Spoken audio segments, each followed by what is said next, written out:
In the quiet town of Modesto, California, a young couple's life seemed picture perfect. But beneath the surface, a sinister truth lurked. This is the story of Laci and Scott Peterson, a tale of love, lies, and murder. Laci Denise Rocha was born on May 4, 1975, in Sunnyvale, California. She grew up in a loving family with her parents, Sharon and Dennis Rocha, and her brother, Brent. In 1990, Laci attended Fremont Junior High School and later graduated from Thomas Downey High School, Modesto in 1994. She was a bright student, active in school sports, and loved by her peers.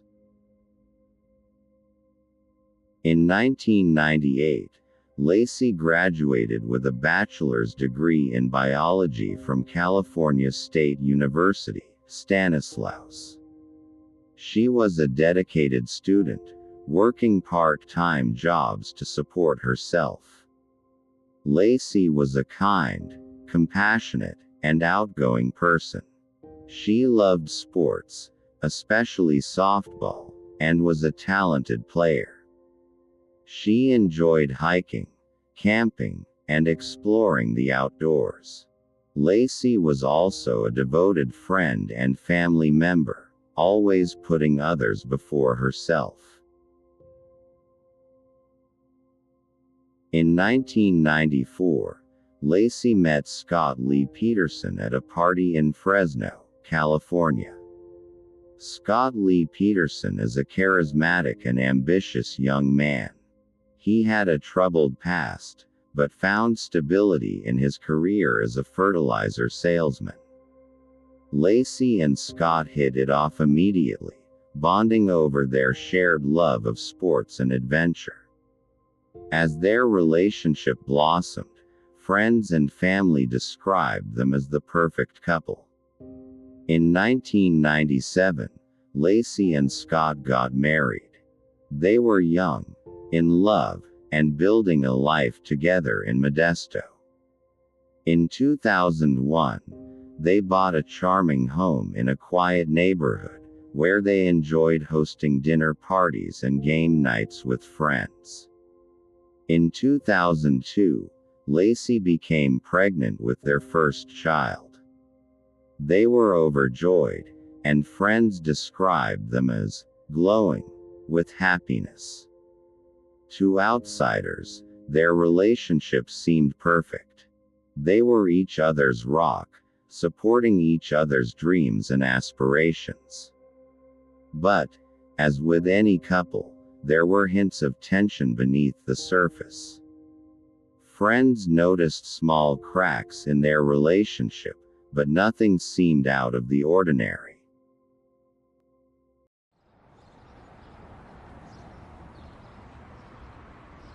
On the 24th of December, 2002, at about 5:45 p.m., the Modesto Police Department responds to a call from Scott reporting Laci missing.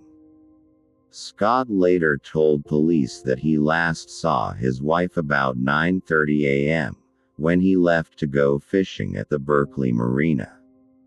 He said Laci was watching a Martha Stewart TV show about meringue and preparing to mop the floor, bake cookies, and walk the family dog to a nearby park. At 2:15 p.m., Scott left a message for Laci, stating, "Hey, beautiful.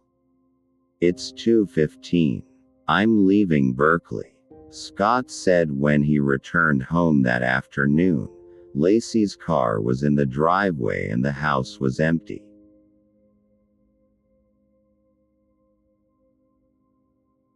At the time of her disappearance, Laci was 7.5 months pregnant.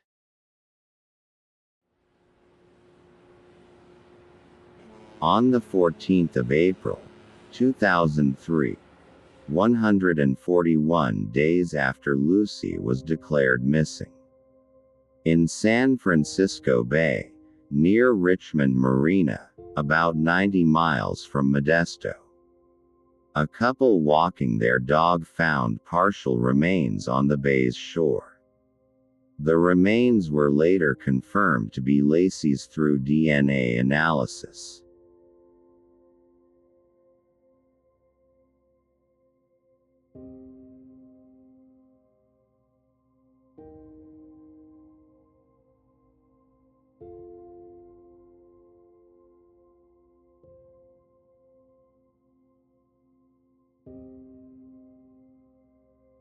Although some people hoped that Laci's case was just the case of a missing person and she will one day be found.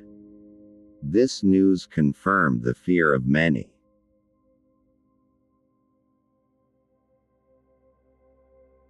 The investigation looked into 5 major suspects. First, burglars in the area.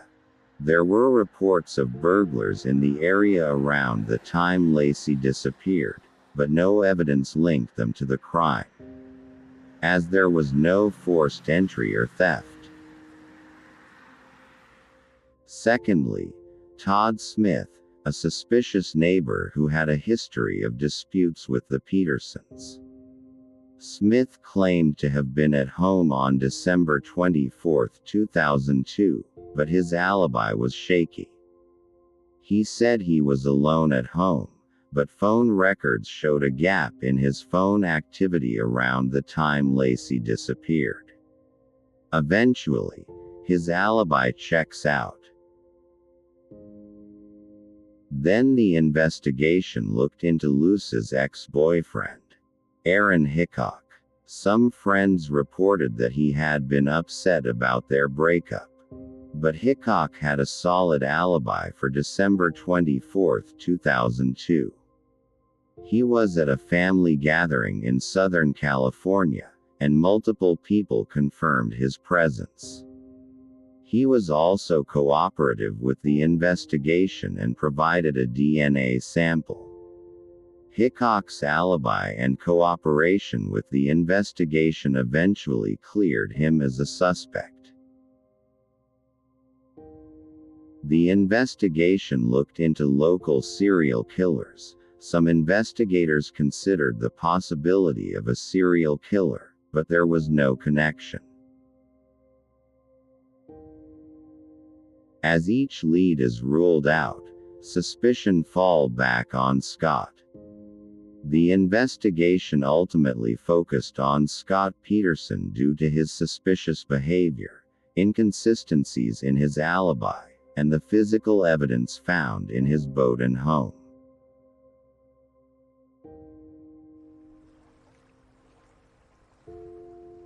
Initially, Scott told police he left home around 9:30 a.m. to go fishing at the Berkeley Marina, but later changed his story to 10:30 a.m.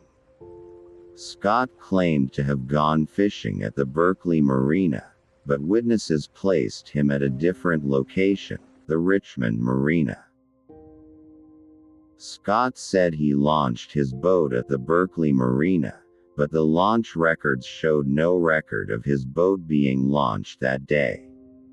Scott claimed to have gone fishing, but his fishing gear was still in his garage, and his boat didn't have any fishing gear on it. Scott's story changed multiple times during the investigation, raising suspicions about his credibility. He initially denied being near the Richmond Marina, but later admitted to being there. In addition to the inconsistencies in Scott's alibi, some physical evidences were found in his boat and home. They include bloodstains found in the Peterson home, hair consistent with Laci's found on a pair of pliers in Scott's boat, a fishing knife with Laci's blood on it found in Scott's boat, testimony from a neighbor who saw Scott's boat on the trailer on the day Laci disappeared, inconsistencies in Scott's alibi and suspicious behavior.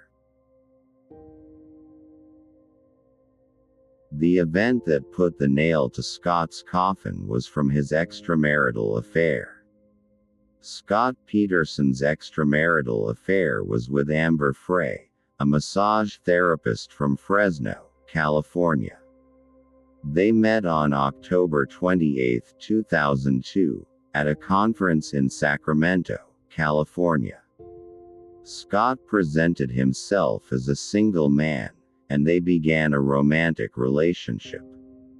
Amber Frey found out about Scott Peterson's wife, Laci, and her disappearance on December 30, 2002, when she saw Scott's picture on the news.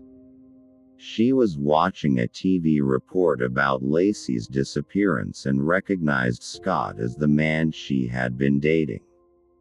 Amber had been unaware of Scott's marriage and Laci's pregnancy until that moment.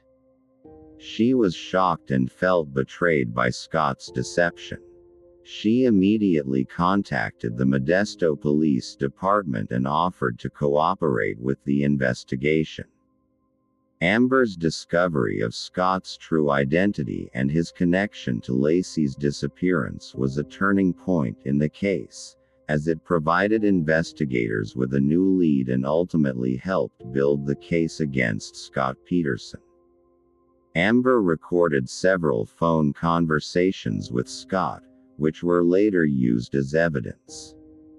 These recordings revealed Scott's deceitful behavior and inconsistencies in his alibi. Amber testified against Scott during the trial, providing insight into their relationship and Scott's statements about his marriage and Laci's disappearance.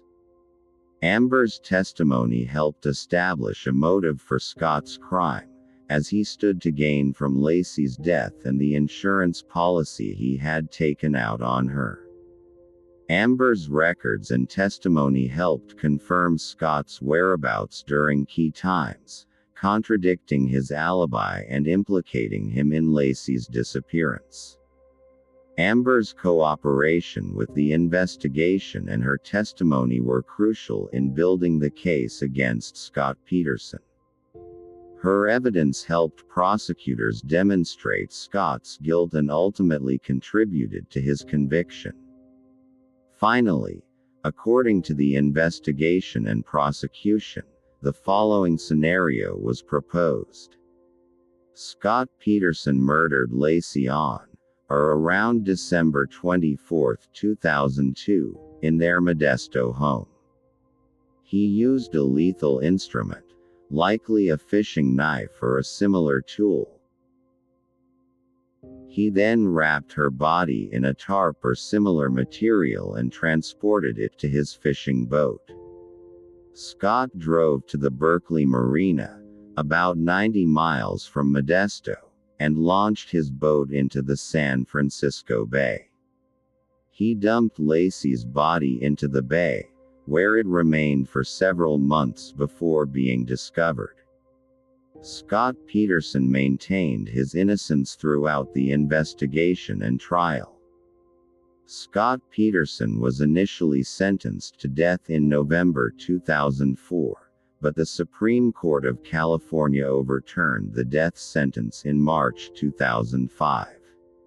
He is currently serving a life sentence without the possibility of parole at the Mule Creek State Prison.